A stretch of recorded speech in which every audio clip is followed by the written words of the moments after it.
কৈলাসহর ঐতিহ্যবাহী খাওড়াবিল 14 দেবতা মন্দির প্রাঙ্গণে পুজো মেলার আনুষ্ঠানিক উদ্বোধন করলেন সমাজ কল্যাণ সমাজ শিক্ষা দপ্তরের মন্ত্রী টিঙ্কু রায়। 100 বছরের পুরনো এই মন্দিরকে কেন্দ্র করে প্রতি বছর মাঘী পূর্ণিমায় অনুষ্ঠিত হয় পুজো ও মেলা। মেলার বিভিন্ন এলাকা থেকে স্টল নিয়ে ব্যবসায়ীরা আসেন এবং প্রচুর কেনাকাটা হয়। চলে সারাদিন ব্যাপী মনোরম সাংস্কৃতিক অনুষ্ঠান। প্রচুর সংখ্যক ভক্তরা এই খাওড়াবিল 14 দেবতা মন্দিরে পুজো দিতে আসেন এবং প্রত্যেক দর্শনার্থীদের জন্য মহাপ্রসাদ বিতরণের ব্যবস্থা করা হয়।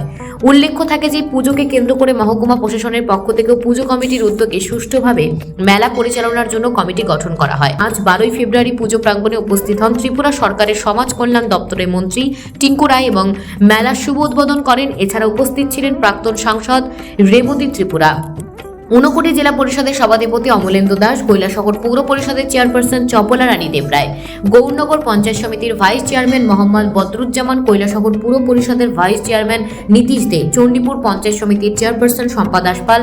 2018 সালে বিজেপি সরকার আসার পর তৎকালীন মুখ্যমন্ত্রী বিপ্লব কুমার দেব এই মন্দির পরিদর্শন করেন এবং এই এলাকার মানুষের চাহিদা অনুযায়ী মন্দিরের বাউন্ডারি দেওয়াল সহ অন্যান্য উন্নয়ন করার জন্য প্রশাসনকে নির্দেশ দেন। আমার আগের বক্তা মাননীয় নীতিশ দে মহোদয় বিস্তারিত বলেছেন তার ইতিহাস, তার এখানে মানুষের বিশ্বাস এবং আস্থা।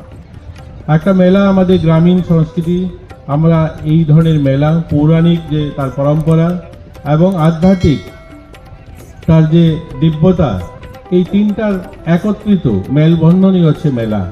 অর্থাৎ এই মেলাটা যেমন পৌরাণিকভাবে আমরা 200 বছর পুরনো বলছি, আরেকদিকে তার দিব্যতা, তার যে ভব্যতা, এত সুন্দর ব্যবস্থাপনায় এখানে পুজো অর্চনা চলছে এবং এই মেলাতে গ্রামীণ সংস্কৃতি অনুষ্ঠান হবে এবং গ্রামীণ পরম্পরা এখানে দীর্ঘ বছর ধরে চলে আসা, সবাই একত্রিত একসঙ্গে এই মেলাতে আনন্দ করা, এটাই এই মেলার মূল লক্ষ্য এবং এই উদ্দেশ্য।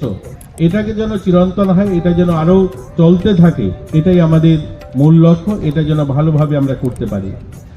দেখুন, আমাদের হিন্দু যারা, আমরা সনাতন ধর্মে যারা বিশ্বাসী, আমাদেরকে অনেকেই বলেন যে দাদা এখন কিন্তু হিন্দুদের একটু সমস্যা।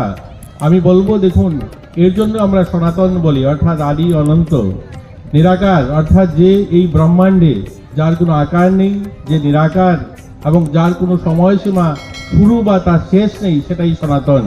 তো আমরা সেই সনাতন ধর্মে যারা বিশ্বাসী, আমাদের এই ধরনের মেলা বা আমাদের এই ধরনের যে মেলার উদ্দেশ্য, এটা সকলেরই জানা।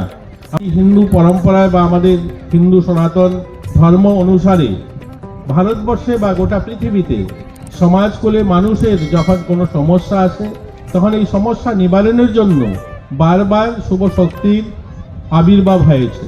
সেটা যদি দেখুন, কংসকে বধের জন্য যেমন কৃষ্ণের আবির্ভাব হয়েছে, তেমনি রাবণ বধের জন্য রামের আবির্ভাব হয়েছে, তেমনি মহিষাসুর বধের জন্য মা দুর্গার আবির্ভাব হয়েছে, তেমনি শম্ভু এবং নিশম্ভু সেই রাক্ষসদের বধের জন্য মা কালীর আবির্ভাব হয়েছে। তেমনি যদি দেখি আমরা আমাদের মহাভারত, দুর্যোধন এবং দুঃশাসনের যে অত্যাচার, তার থেকে মুক্তির জন্যই কিন্তু মহাভারত তৈরি হয়েছে। আমি আলোচনা খুব দীর্ঘায়িত করব না। আমাদের সমাজের অনেকগুলো সমস্যা রয়েছে। দেখুন, সেই সমস্যাগুলো নিয়েও আমাদের কিন্তু আজকে তার কাজ করতে হবে। যেহেতু আমি গৌরনগর ব্লকের অন্তর্গত একটা অনুষ্ঠানে, সামাজিক অনুষ্ঠানে, এবং এখানে মাননীয় ভাইস চেয়ারম্যান উপস্থিত রয়েছেন আর অন্যান্য যারা আমাদের মহকুমা শাসক সহ অন্যরা উপস্থিত রয়েছেন, আমাদের এই সমস্ত এলাকায় চাইল্ড ম্যারেজ, চাইল্ড প্রেগন্যান্সি, এই ধরনের সমস্যাগুলোও কিন্তু রয়েছে। সেখান থেকেও আমাদের সমাজকে বার করতে হবে, এই সমাজের কুপ্রথাগুলো থেকেও যেন আমাদের বেরিয়ে আসে। দেখো, গত বছর বা এর আগের বছর আরেকটা কোম্পানির তরফ থেকে আমাকে বলেছিলেন আসার জন্য, যে কোনো একটা কারণে আমি আসতে পারিনি। তো এবার যখন নীতিশরা সহ সবাই এখানে এবং আমাদের জনপ্রতিনিধিরা আমার যারাই পরিচিত, তারা যখন বললেন যে এই বছর আসতে হবে, কাজে আমি চলে এলাম এবং সত্যি আসার পরে বুঝতে পারলাম যে এর আগের বছর যে মিসটা করেছিলাম ওইটা করা ঠিক হয়নি, যে কোনো কারণে আসতে পারিনি। প্রথমে এসে আমি পুজো দিলাম, তারপরে দর্শন করার পরে প্রসাদ দিলাম এবং